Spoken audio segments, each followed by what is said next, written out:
The second problem of pool B is the point operations. So we have to apply different point operations on image.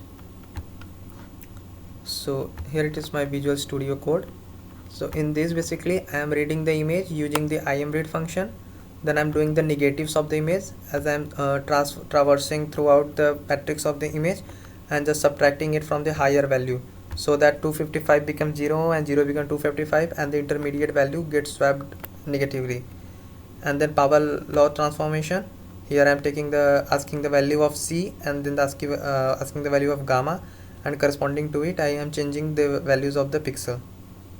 And then we got the piecewise linear transform. Here in piecewise linear transform I am doing the gray level slicing. In gray level slicing we are only focused on a range of gray levels, so here I am asking for the range that of the gray level to provide.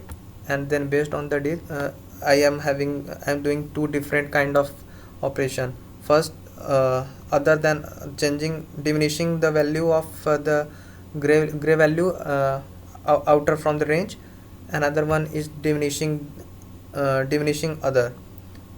So without diminishing we are just looking if the particular pixel gray value is within the range given or not. If it is given, it should be scaled up to 255. And in diminishing, if it is not, then it will change to 0. Let me run it.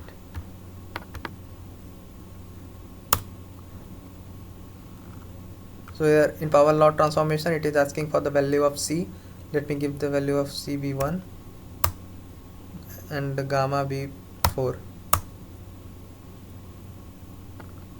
In the gray level slicing it is asking for the levels. Let me give 200, 250.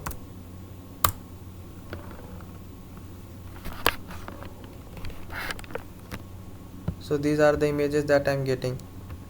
For the gray level slicing, this image is without diminishing, this with diminishing other than given in the range. This is the result of the power law transformed image with the gamma value 4 and constant 1. This is the result of negative of the image, and this is the original image. Thank you.